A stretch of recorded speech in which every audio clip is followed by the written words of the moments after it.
Olá, de volta aqui no canal do Professor Jair, comentando livros, e dessa vez eu vou falar sobre esse livro aqui do Milor Fernandes, Papavarum Milor.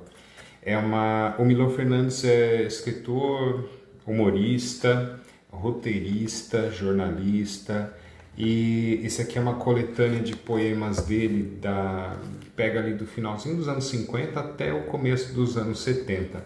E é legal como um documento histórico também, né? Porque ele fala, como toda obra literária, né? Ele vai falar do pouco ali do que estava acontecendo nesse período. Além disso, apesar de ser humorista, a gente pode pensar o tempo todo só piadinha. Não, ele tem umas poesias bem profundas, aquela ironia fina, né? São poemas que vão falar um pouco ali da complexidade do ser humano e tal, mas sempre com humor, né? Com uma ironia, sarcasmo muitas vezes, né? E aí eu queria ler alguns aqui que eu achei bem interessante, ou por serem bem engraçadinhos, ou porque eles tocam em questões bem profundas, certo? Então, se vocês me permitem. Tem um aqui de 1945. Nossa, eu falei que era anos 50, mas de 1945, olha só. Quem alisa meus cabelos? Quem me tira o paletó? Quem à noite, antes do sono, acarinha meu corpo cansado? Quem cuida de minha roupa? Quem me vê sempre nos sonhos? Quem pensa que sou o rei dessa criação? Quem nunca se aborrece de ouvir a minha voz? Quem paga o meu cinema, seja de dia ou de noite? Quem calça meus sapatos e acha meus pés tão lindos? Eu mesmo. É engraçadinho, mas tem uma questão aí bem interessante sobre a solidão, né? Tem um outro aqui de 1949 sobre a liberação feminina, né? E o título é Círculos. Pense a respeito. E no final, a verdade, irmão, é que as mulheres, a cada dia que passam, mais e mais estão presas à libertação. Pense nisso, antes de fazer algum juízo de valor. Pense a respeito. É interessante. Tem um outro aqui que eu achei muito legal, de 1957. Canção da única e essencial superioridade do urubu sobre o galo. O galo canta de euforia, o urubu apenas xenxemia. O urubu é negro, é da magia. O galo é aberto, é da porfia. O galo come milho, o urubu esterco. O urubu é preto, o galo é colorido.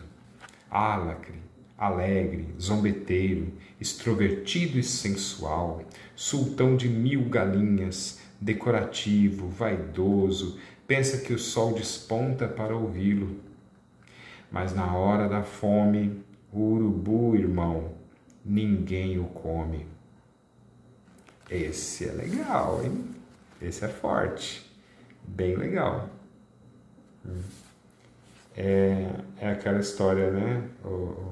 O leão pode ser o rei dos animais, mas o lobo não trabalha no circo. Tem outro aqui interessante, 58, meio safadinho. O menininho hiper odierno vai pela primeira vez ansiosamente a um jardim público. É o título.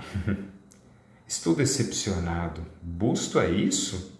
Uns velhinhos barbados, encarapintados, encara-gravados no granito? Ó, prefeito, quando vamos ter nos jardins desta cidade bustos mesmo, de verdade? Legal. Vamos ver, tem um outro aqui interessante, página 58. Esse é Poema da Lisura Impossível, 1958. O verdadeiro padrão de honestidade é não roubar num teste de personalidade. Legal, pense nisso, reflita aí, dá uma pausa no vídeo e pense a respeito. Vamos ver, página 68. O que temos aqui? Esse aqui é um documento de época, hein? Olha só que interessante. Pense sobre como é hoje. É um de 1959. Faz tempo. Poeminha de louvor ao striptease secular. Eu sou do tempo em que a mulher mostrar o tornozelo era um apelo. Depois, já rapazinho, vi as primeiras pernas de mulher sem saia, mas foi na praia. A moda avança, a saia sobe mais, mostra os joelhos infernais. As fazendas, com os anos, se fazem mais leves e surgem figurinhas em roupas transparentes pelas ruas, quase nuas. E a mania do esporte trouxe o short, amigo, que trouxe consigo o maior de duas peças. E logo, de audácia em audácia, a natureza ganhando terreno, surgiu o biquíni. O maiô de pequeno ficando mais pequeno, não se sabendo mais até onde um corpo branco podia ficar moreno. Deus, a graça é imerecida, mas dai-me ainda uns aninhos de vida. Ou seja, né? Passado o tempo, se ele tivesse vivo hoje, ele iria ver ali a MC Pipoquinha, ia falar, realmente. Olha só, esse aqui, de 1960, Poesia com Lamentos por uma Permanência Indefinida. Esse é bem profundo também. Onde estão meus amigos de outrora? Ué, nenhum foi embora. Pense. Legal, profundo isso aqui. Deixa eu ver aqui. Tem um que eu gostei, que ele trata justamente assim de... eu fui muito leitor de jornal, né? Hoje em dia, pouquíssimas pessoas compram jornal, né? Com o advento da internet, mas eu fui leitor de jornal e sempre alguém falava assim, mas você lê todo o jornal? Porque a pessoa imagina que você fica lendo tudo, né? E você falava, não, eu leio as partes que me interessam e tal. E realmente é assim, né? Você começa lendo uma coisa que interessava, eu comecei a ler os quadrinhos. Aí depois a parte de música, daqui a pouco eu estava lendo as questões da política, as questões de ciências, a política internacional, o cotidiano, e assim por diante, né? Carta do leitor e assim por diante. Então tem um processo, né? E é muito legal que esse poema aqui de 1960, ele aborda justamente isso, né? Nesse processo, que não existe mais, né? Não sei no futuro aí se vai voltar a existir algo parecido com o jornal. Eu sei que hoje não mais. A biografia do constante leitor. Foi uma consequência natural de aprender a ler seu amor ao jornal. Ou melhor, mesmo antes, deitado no chão, as pernas para o ar, via as histórias em quadrinhos, tentando decifrar a intenção dos mocinhos. Daí cresceu, fez-se mais forte, e seu interesse derivou para o esporte. Descobriu a mulher e, interessado no tema, demorava mais tempo na página de cinema. Há um momento na vida bem intelectual, quando ele passou a ler ensaios literários do jornal. Aos 30 era partidário, ofegante, passional das reformas gerais que implicavam leitura demorada e segura dos editoriais.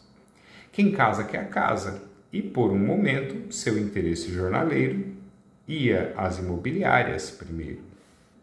Em momentos de sobriedade, se interessava só pelos problemas da cidade. Nos instantes de leviandade, só lia do Society e da sociedade. Coluna social, né? Besteira. Hoje, né? Para mim. Assim, por toda a vida, nunca abandonou o jornal com um só interesse ou com interesses vários, até atingir este final. Obituários. Legal. Eu gostei. Este daqui, ó, de 1960. A história, né? Eu fico pensando cá comigo, amigo, em que momento um objeto, um sentimento, outro qualquer artigo de velho passa a antigo. Dá uma pausa aí no vídeo e pensa sobre isso, né? Quando que uma coisa deixa de ser velha e passa a ser antiga? Há diferenças. Muito legal. Aqui, página 87, vamos ver aqui. Esse aqui é engraçadinho, né? De 61. Poeminha cansado dos exageros do mundo. Toda gente exagera e diz 1 milhão de vezes, em vez de bem frequentemente. E afirma que nunca vai mais lá, se não vai lá apenas 2 vezes. Na minha já não curta vida, só encontro extremados, exaltados, que falam em maravilha ou o sujeito mais louco que eu conheço, e coisas desse top preço. Procuro em vão, mas se um dia encontrar esse colosso, que fala com exatidão, corto o meu pescoço. É, legal. Poeminha com a maior dúvida metafísica, 1962. Em matéria de caras, tem uma dúvida fundamental. A natureza é sempre diferente ou não consegue fazer igual? Engraçadinho. Vamos para a página 108. A página 108 tem um poema que eu mais gostei. Chama-se A Queda, é de 1962. E se você já caiu alguma vez, metaforicamente ou não, essa aqui é para você. Todo mundo já caiu uma vez na vida. Se não caiu ainda, vai cair. Mas eu acho que todo mundo já caiu. É terrível cair. Não é apenas o orgulho que cai quando caímos, mas toda a segurança interior, equilíbrio de cérebro e pessoa. Caindo, nos perdemos e alguma coisa fica lá, em toda queda, algo irrecuperável. Alguma perda total e absoluta, para sempre e um dia. Parte de um todo nosso, interior, jamais recuperado. Caímos e jamais nos levantamos, outra vez os mesmos. Tudo que é vivo teme a queda, vive em função da queda que virá, fatal em momento e horas insuspeitados. Homem bípede mal equilibrado. Diminuímos o efeito da queda pela espera da queda e chamamos-a de outros nomes. Tropeção, que é semi-queda, trambolhão, que é quase queda, esparramar, que é queda e meia. Eufemismo, tudo para o efeito único, moral e contundente da palavra sinistra, fato e fator, acontecimento físico e metafísico. Pausa e pense a respeito da queda. Quantas vezes você já caiu? Eu já fiz uma música sobre queda, né? Chama-se O Progresso. Até hoje dói. 1962 tem um outro também que é sobre queda também, os que já caíram. No paraíso, na rua, na história, na escada, caiu Humpty Bumpty na aventura de Alice, caiu a própria Alice, caiu a mãe de Hamlet, caem as folhas no outono, mais tristes quando cai a tarde. E depois do primeiro homem e da primeira mulher, todos os grandes caem em seu dia e hora. Caiu Saul e Jonas e Golias, e também os muros que cercavam os poderosos donos de Jericó. Caiu Troia e o império dos romanos. Lúcifer levou 9 demorados dias em sua longa queda. A mais profunda queda registrada. Há grandeza nos homens que caem, não se respeitam, porém, as decaídas. mas ambos ocupam o mesmo lugar na composição eterna da caída humana. A gravidade é a negação da vida, desde a invenção dos tempos. Uau! Bom, bem legal. Tem um aqui bem legal. Defendemos a rosca. Defendamos a rosca. 1962. Esse é muito legal para você pensar e refletir sobre o que o identitarismo está fazendo nos dias de hoje. Com pessoas e com coisas, né? Então, ressignificando coisas, né? E aí eu me lembro sempre daquela música do Engenheiros do Havaí: as coisas mudam de nome, mas continuam sendo o que sempre serão. A música chama-se Além dos Outdoors.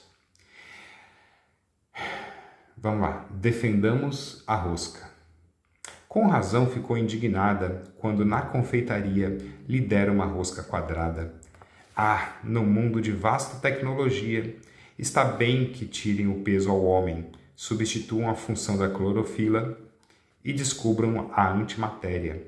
Onde? Na própria matéria. Mas Madame tem razão de se mostrar indignada. Se lhe dão rosca quadrada, não se respeita nada? Vão endireitar o gancho? Retificar o anzol? Fazer âncoras em boias? Bolas pentagonais? As bananas tão bacanas serão corrigidas em formas especiais? Sem atenção à sua específica condição bananoplástica, que é a tortuosidade? Em que mundo pisamos que não podemos mais nem mesmo confiar na estabilidade formal da padaria? Em que mundo estamos se o padeiro não acredita mais que uma rosca é redonda? Is round. É rotonda? Devemos reagir, salvar a rosca a todo custo. Lá ele.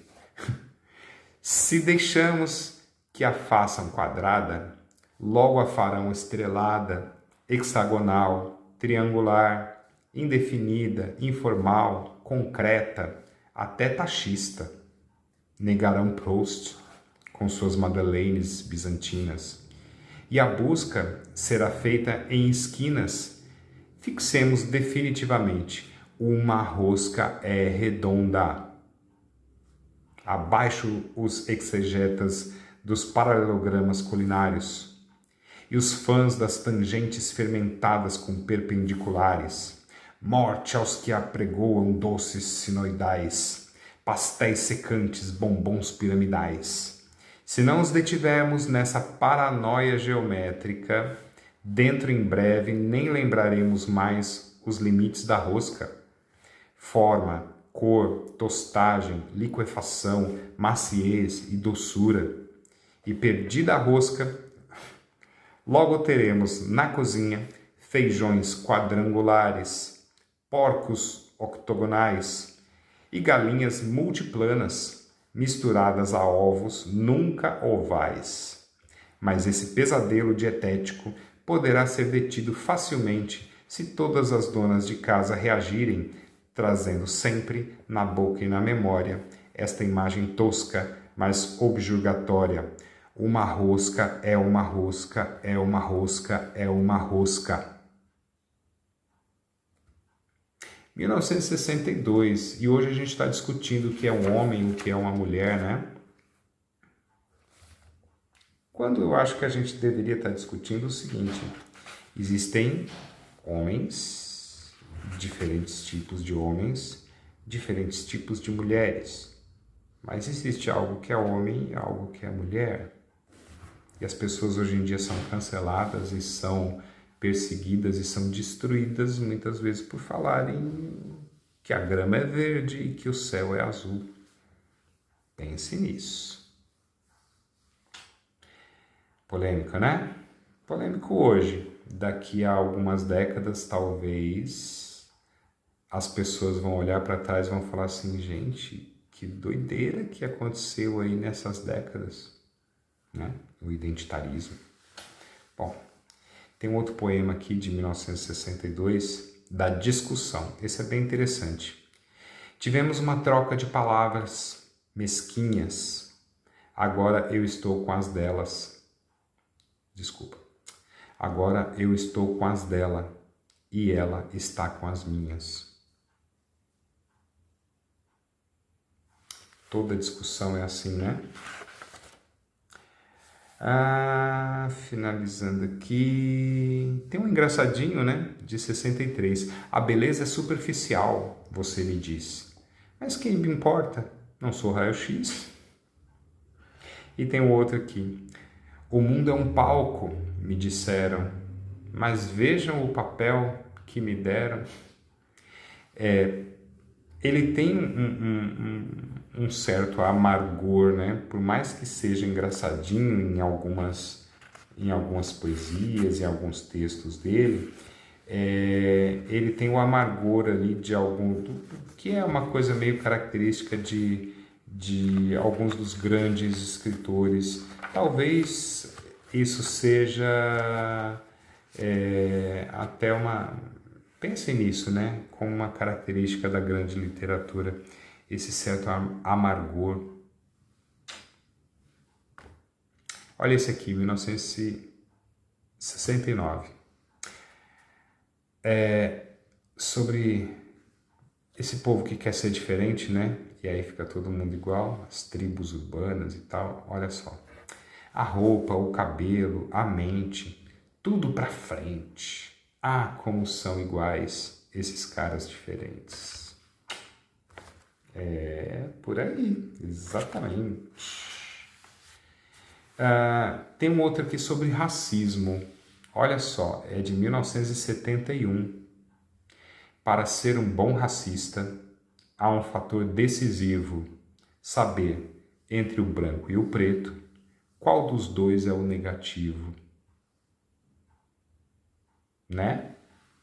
Racismo é o preconceito contra qualquer outro tipo de raça. A gente estava falando agora há pouco sobre esse pessoal identitário que vai querendo ressignificar as palavras, né? Homem não é mais homem, mulher não é mais mulher, e racismo não é mais sobre raça, racismo seria só o preconceito contra negros, né? Então tá liberado ser preconceituoso contra judeus, contra brancos, contra asiáticos, porque eles são os opressores. Ou seja, a estupidez, a ignorância, a burrice tomando conta da humanidade, assim, e é isso, né? É por isso que é interessante a gente ler esses autores, assim, que já em 1971 ele já meio que alertava para isso, né? Independente se você é branco ou negro ou qualquer outro, ou de qualquer outra etnia, né? O fundamental ali para você entender o que é um racista, né? De fato, é saber quem que é o negativo para ele. É interessante. Terminando aqui, ó, temos na página 175 tríades, retomando um velho motivo popular, né? 3 coisas irrecuperáveis: o efeito da calúnia, o tempo passado, o ato sexual adiado. É verdade, né? Se não fez, perdeu, né? É um a menos. 3 coisas irresistíveis: dormir mais um pouco, a mulher do amigo ou puxa-saquismo. Ele deve ter conhecido algumas mulheres de amigos bem bonitas, né? Para falar assim, mas não.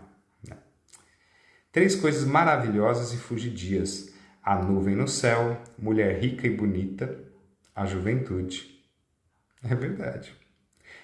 3 coisas invisíveis e inapreensíveis: gota de água no mar, grito dentro da noite, dor no coração alheio. 3 coisas que derrotam os computadores: estrelas no céu, grãos de areia na praia, idiotas no mundo. Eu sei que tem muito, mas os computadores hoje em dia estão vencendo tudo. 3 coisas quentes e imutáveis: a palavra do homem público, a chama da fogueira. o carinho da mulher. 3 coisas divididas igualmente por todos: o tempo, a vaidade, o medo. 3 coisas que aumentam com o passar dos anos: a insegurança, o egoísmo e o ceticismo. 3 coisas sem fim, sem compensação: a busca da verdade, a luta pela liberdade, a prática da fraternidade. 3 coisas absolutamente seguras: o nascer do sol, a hora do sofrimento, a morte. Verdade, verdade. Para finalizar, né, o último poema dele, na verdade, é um prólogo para a adaptação de A Escolha. Ao cidadão grego, na plateia, o que lhe importava, ao sentar de novo para ouvir de novo, não era a velha lenda, era a palavra nova do poeta, colocando o cidadão de hoje, atento aí, à espera, em pé de igualdade com a ateniense de faz tantos séculos. Lhe damos um resumo da espantosa história. Creonte, rei de Tebas, vinga-se de Polínices, sobrinho e inimigo.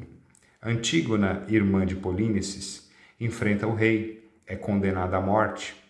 Hémon, filho do rei, noivo de Antígona, rompe com o pai, e assim a história avança, em luta fraticida, ódio mortal, violência coletiva, tudo pago por fim, naturalmente, com a escravidão do povo, na derrota final.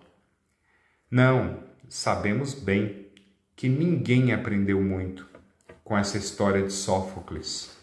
Os jornais do dia mostram que os próprios gregos não aprenderam, e cansativamente ela se repetiu nos 2.400 anos que passaram. Ânsia de Brutus, cruz de Cristo, Bizâncio prostituída, Heil Hitler, Lumumba esquartejado, Quênia de Queniata, Che nas montanhas. Há sempre 2 faces na mesma moeda: cara, herói, coroa, tirano. Algo mudou, bem sei. A ambição mudou de traje, a guerra de veículo, o poder de método. O mundo girou muito, o homem mudou pouco. Mas repetir uma história é nossa profissão e nossa forma de luta. Assim, vamos contar de novo, de maneira bem clara, e eis nossa razão. Ainda não acreditamos que, no final, o bem sempre triunfa, mas já começamos a crer, emocionados, que no fim o mal nem sempre vence. O mais difícil da luta é descobrir o lado em que lutar. Muito bom. E esse poema, ou esse prólogo, na verdade, né, dessa peça, mostra muito claramente ali uma característica que, de alguma maneira, a gente já abordou ali, né, ao longo desse vídeo, longo vídeo, aliás, que é a questão de que determinadas coisas se repetem na história humana, né? Então a gente fica achando que certas coisas são do presente, né, da modernidade, mas de repente as coisas elas vão se repetindo. Então você percebe os mesmos erros e as mesmas coisas acontecendo ali no presente. Nessa fase aqui, ó, ele está citando 1969, na época do feudalismo, na história antiga, tem certas coisas que são humanas, né? Certos erros que são humanos, né? Certas características que são humanas. E daí, quando você lê essas obras gregas, quando você lê Shakespeare, quando você lê essa literatura, você vai percebendo que tem coisas que são extremamente humanas e que não mudam, e que por mais que alguns filósofos picaretas apareçam aí dizendo que vai haver um mundo perfeito no futuro, onde o novo homem vai se realizar plenamente, isso e aquilo tal, quando você realmente, de fato, estuda essa longa trajetória humana no mundo, né, no planeta, você vai percebendo que não, certas coisas elas vão se repetindo sempre, né? E como ele diz agora há pouco, né, uma das coisas que são certas, né, a hora do sofrimento, a morte, certas coisas elas vão se repetindo. E é muito interessante, é muito importante, aliás, a gente ler esse tipo de literatura, justamente para que a gente pare um momento, reflita um pouco a respeito, né, da existência humana, a respeito assim, de como os seres humanos viam as coisas ao longo do tempo, e nesse sentido, esse livro aqui é muito legal, eu recomendo.